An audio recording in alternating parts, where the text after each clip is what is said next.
once again, people, and welcome to yet another episode of Seeking Shamblers. I'm your host, The Stalker, and today we're going to be checking out Tightrope by Glenn Ancheta, also known as just Tightrope. And yeah, basically, Glenn Ancheta tends to make a bunch of single-player levels, and this is no exception. It's just a single-player level, no deathmatch whatsoever, so rather nice. Yeah, basically, it's a compact single-player level with good kill potential. Kill stuff, find keys, stay alive, and get out. You know, the usual. So, yeah, this actually was made on, October of 1996, October 2nd. I think this actually makes it one of the most recent that we've seen, by Glenn Ancheta. Yeah, every other level has been, really early, August and September. So this is the most recent Glenn Ancheta level that we know of. It might be the last one he did, who knows? But this is the most recent I found so far. Anyway, he gives credits to Ramiro Carmack, all the Wonderfully Twisted Minds, Stowe for his Quick Tricks file, Cameron Newham for his Scream file, stuff like Dora H, Gregory Cephas Duncan for his Examp 1 file, his favorite band's Big Drill Car, Doughboys, All Descendants for providing the background music for his Insomnia and Late Night Level Editing. I think we've seen a lot of that before in previous documentation. Anyway, just like a lot of those that he has done in the past, he used QScript, and basically he got bored one Saturday morning and whipped up this small level in about 6 hours. Took about 4 hours for level architecture and about 2 hours for testing and entity placement. So relatively quick, but at the same time, it's another level. He decided to just kind of bang it out and get something else out there. And therefore, we kind of get to check it out. So, let's see here. Other than that, he also dug into a map file with a plain old text editor. Anyway, sometimes the critters like to stand underneath platforms, so they continually get bonked in the head. Okay? Also, it seems like the critters also like to play on the teleporters and end up where I didn't want them to. A secret door isn't so secret anymore, since it gets triggered when you pick up a nearby object. I tried not to put a Shambler in this one, but this level was way too easy without him. He likes teleporters also. So yeah, basically, Glenn Ancheta is the one who's created a bunch of different files across that. He's the one who did, Ogres and Wizards and Army Hell for Q-Test. He has created Evil Pool, Crossroad, and The Ledge, all of which we've already tested out, so this is the 4th level he's made. And really, that's all I have really here in the documentation. Let's actually get underway with the actual map. And yeah, basically, it's spelled just T-I-T-E rope for the file name. Makes sense because he had to showing it down. Otherwise, it won't exactly fit using DOS things. So that makes sense. But yeah, basically, it's just Tightrope like that. And here we are in Tightrope by g.ancheta. It sounds like there's doors open everywhere and stuff everywhere. Okay, so we have a single player level. Let's tackle this baby. Let's see here. We got 4 doors. Seems like when you walk towards one side, the other side opens up. Makes sense. This one has an ogre behind it. This one also has an ogre behind it. Huh. I see. So we got 2 ogres. Let's kill the ogres and wipe them out. That'll get us down to 16 enemies remaining. Simple and straightforward enough. Now, are these solid walls I can't get through? No. Here's another ogre. Okay. Free ogre. Oh look, a secret door. My secret door. Okay, things are really open really quickly. This is starting to get crazy, people. It's just secret doors open everywhere. And they're teleporting and everything. My God. But we're controlling ourselves. So I assume you hit this and it opens. Well, I'm glad it kind of opens because otherwise I wouldn't have any idea it's there. But anyway, this level's really frantic already. Let's get to this side, see what's behind here. Looks like nail traps. Didn't hurt me, but they're evil. I guess because there's no torch, and that's the way you kind of figure out. Anyway, the main area of this level is the two side areas, but look, a Shambler. So let's head this way, I guess. The way away from the Shambler. Oh, God! Raining death! Okay. It's like a bunch of scrags here. Luckily, I can kill those of these. That's something I can shoot!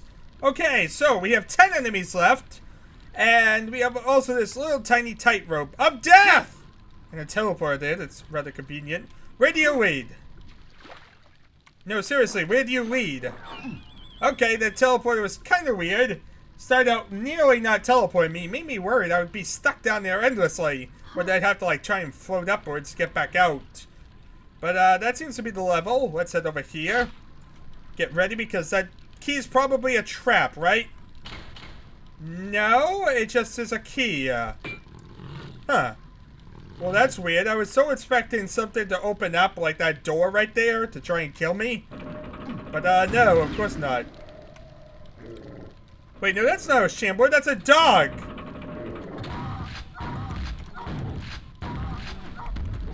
On guard! Oh god, this is bad news. This is bad news. This is bad news. I'm trapped in a corner with a Shambler.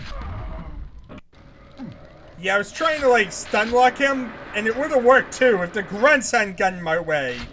The blade grunt shot him in the back, made him more alert, and therefore tried to kill me from farther away. There you go. Just when it started to make sense. Quick! Through here! We want to get the grenade launcher to blow up stuff! Oh look, a scrag! We need to kill some stuff quickly. Also, I learned my lesson. Definitely nail gun that Shambler from that little area. Honestly, it's not that big of a deal. It's very easy to kill the Shambler. Because right here, we can kind of like just stand here and pot shot him. Can we like stand here and actually lure some enemies onto the elevator? Hooray! One less. Let's head over here and kill the scrags. Since they're probably one of my greatest threats. If I'm not paying attention, they come from my back. Let's see here. I think another dog appeared. I think he's getting injured by my elevator of death. Quickly, we must get down and get the elevator.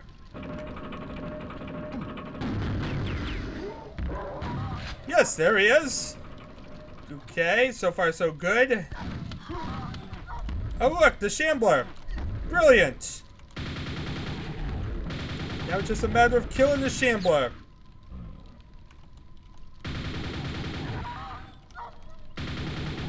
He really is just getting in my way, isn't he?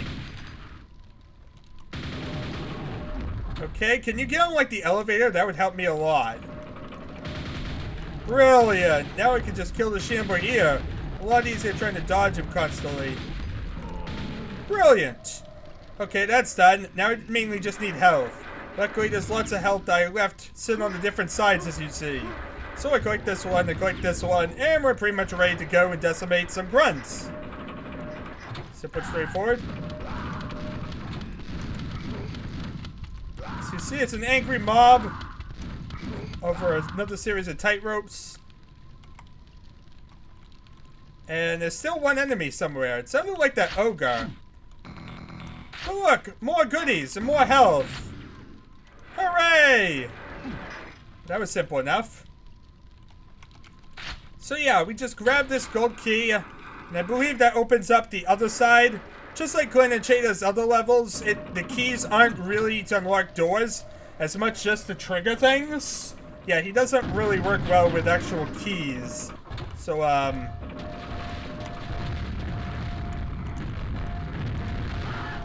oh dear God! I fell in the slime. Get out of the slime quickly. There we are. Glorious, glorious explosions everywhere. But yeah, that's the level. As said, Glenn Ancheta's levels are usually rather simple and rather direct. But they do have some painfulness to them. And this definitely follows the theme of a lot of the other levels that we've seen by him. Having like a obsession with nail traps and lots of pain. And outside of that pain, it just kind of being a straightforward deathmatch experience where the goal is kind of to pick up a bunch of keys that trigger things. Yeah, like I said, it's weird. Glenn Ancheta's levels love to do that. Like, you pick up a key and it'll open up another door instead of actually opening, like, a locked door or something. Yeah, that's kind of been, like, the standard thing for Glenn Ancheta levels, so by this point, we're pretty used to it. As I said, this is a pretty normal experience for Glenn Ancheta. I would say it's not even that really hard. Really, the hardest part of it is the Shambler, which, as said, was kind of added because it's such an easy level.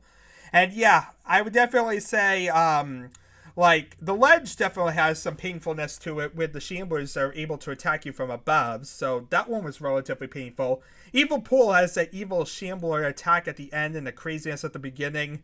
And Crossroad was a bit painful, I guess you could say, with all the platforming and all that. I would say that one was a bit easier, but we still had some craziness and platforming going on. So I would actually say this is possibly one of the easiest Glenn Ancheta levels I've actually played. As said, none of them are too brutally hard to the point they're a nightmare. If I would say any are hard, probably something like Evil Pool, just because that ending area is rather brutal unless you have the quad damage and time it exactly right. But yeah, this one in particular felt rather easy. Like I said, the most difficulty you're going to have here is the Shambler, and you can kind of easily potshot him because there's really nothing obstructing you while everything's obstructing him. So needless to say, nothing really too crazy here, just another little level, but at least it's yet another level to add to our little collection and to our campaign. It's another small little thing to add as an additional filler, so I can't really say anything wrong with that. Anyway, this has been another level as usual, so thank you all for watching. It has been an adventure, and I shall see you all, well, next time.